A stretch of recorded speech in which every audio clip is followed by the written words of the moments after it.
នេះបងប្អូននេះជាក់ស្ដែងតែម្ដងនេះកំប៉ុងប៊ីយ៉ាហ្នឹងគឺនៅក្នុងឡានតែម្ដងហើយមិនដឹងថាគាត់បើកឡានបណ្ដើហូបប៊ីយ៉ាបណ្ដើឬក៏យ៉ាងម៉េចទេហើយបាននៅសល់កំប៉ុងប៊ីយ៉ានៅក្នុងឡានហ្នឹងហើយឥឡូវមកគ្រោះថ្នាក់បណ្ដាលឲ្យមនុស្ស2នាក់រងរបួសត្រូវបញ្ជូនទៅមន្ទីរពេទ្យទៀតម្ចាស់ឡានមិននិយាយស្ដីទេ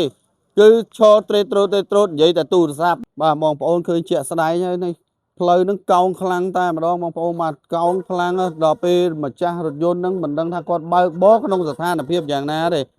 កោងមកជ្រុលចូលមកដល់ផ្លូវគេមួយចំហៀងទៀតហ្នឹងក៏បានបុកជាមួយនឹងម៉ូតូមួយគ្រឿងដែលម៉ូតូអសងហ្នឹងគាត់ជិះគ្នា2នាក់ហ្នឹងបណ្ដាលឲ្យរងរបួសធ្ងន់ត្រូវបានបញ្ជូនទៅពេទ្យហើយគឺតាមរយៈកង់3បាទហើយតាមម្ចាស់រថយន្តគឺអត់បានផ្ដល់បទសម្ភាសន៍ទេគឺគាត់សូមរក្សាសិទ្ធិបងប្អូនបាទរថយន្តរ៉ៃពណ៌សដែលមានស្លាកលេខភ្នំពេញ 2BU 1478គាត់ធ្វើដំណើរដូចជាតែម្នាក់ឯងទេព្រោះគាត់អត់បានផ្ដល់បទសម្ភាសន៍ទេបងប្អូនបាទហើយនេះម៉ូតូជនរងគ្រោះដែលគាត់ធ្វើដំណើរហ្នឹងបញ្ច្រាស់ផ្លូវគ្នាទេ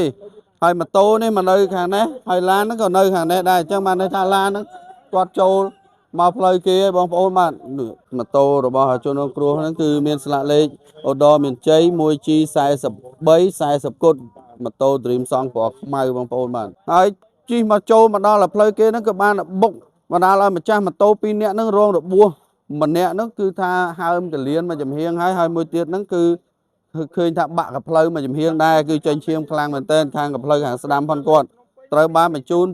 ទៅពេទ្យដោយដឹកតាមរយៈកង់3ហើយក៏សូមបញ្ជាក់មួយរយៈនេះគឺខាងកង់3ឃើញថាសកម្មខ្លាំងមែនទែនក្នុងការដឹកជនរងគ្រោះដូចជាអ្នកជំងឺនឹងយកទៅពេទ្យតែយើងមិនដឹងថាយកទៅពេទ្យរដ្ឋឬក៏យកទៅពេទ្យឯកជនទេណាបងប្អូនបាទដោយសមត្ថកិច្ចមួយហ្នឹងគាត់បានទំនាក់ទំនងភ្លាមហ្នឹងគាត់ទំនាក់ទំនងទៅខាងរថយន្តសង្គ្រោះហើយក៏គាត់បានថាបញ្ជាក់ថារថយន្តសង្គ្រោះបានមកជិតដល់ហើយប៉ុន្តែមានភាគីមួយចំហៀងហ្នឹងគឺគាត់បានបញ្ជាក់ថាកុំចាំរថយន្តសង្គ្រោះយូរណាស់ដឹកតាមកង់3ទៅបងប្អូនបាទនេះគ្រាន់តែការតាមការបញ្ជាក់របស់សមត្ថកិច្ចទេហើយយើងមិនដឹងថាយ៉ាងណាឲ្យពិតប្រាកដទេបាទនេះម៉ូតូជនរងគ្រោះណាđangចូលក្រុមកង់ឡានហ្នឹងតែម្ដងបងប្អូនបាទជុកទួយហ្នឹង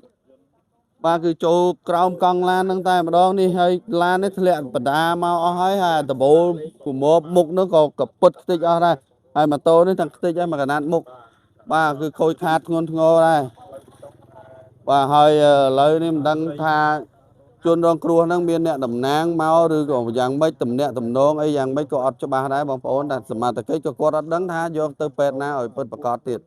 បាទគឺរថយន្តនេះគឺថាមិនដឹងថាគាត់បើកបរក្នុងស្ថានភាពយ៉ាងណាឲ្យពិតប្រាកដទេណាបងប្អូនបាទហើយឃើញជាក់ស្ដែងហើយគាត់និយាយទូរស័ព្ទរហូតហើយឈរគាត់អត់បានផ្ដល់បទសម្ភាសន៍ទេគឺគាត់រក្សាសិទ្ធិតែនេះក៏យើងក៏មិនហ៊ានទៅបង្ខំគាត់ឲ្យនិយាយដែរប៉ុន្តែមើលស្ថានភាពគាត់ហ្នឹងគឺដូចជាស្រវឹងហើយបងប្អូនបាទហេតុការណ៍នេះហ្នឹងគឺស្ថិតនៅក្នុងសង្កាត់តាពាំងកសាំងខណ្ឌពោធិ៍សែនជ័យរាជធានីភ្នំពេញគឺនៅវេលាម៉ោង12យប់រំលងអាធ្រាត្រឈានចូលថ្ងៃទី31ខែកក្កដាឆ្នាំ2026បងប្អូនបាទហើយមុននឹងបិទបញ្ចប់ការផ្សាយនេះគឺសូមតាមផ្ញើទៅដល់ឪពុកម៉ែបងប្អូនដែលធ្វើដំណើរតាមដងផ្លូវមិនថាឡានម៉ូតូទេបើកបរដោយមានការប្រុងប្រយ័ត្នផងពេលដែលមានបញ្ហាទៅមិនមានអ្នកណាឈឺចាប់ជំនួសយើងនិងក្រុមគ្រួសារយើងទេហើយបើសិនជាស្រវឹងសូមកុំបើកបរបងប្អូនបាទហើយបើកបរឲ្យបើថាជ្រុលជាបើកបរឲ្យបើកតិចទៅ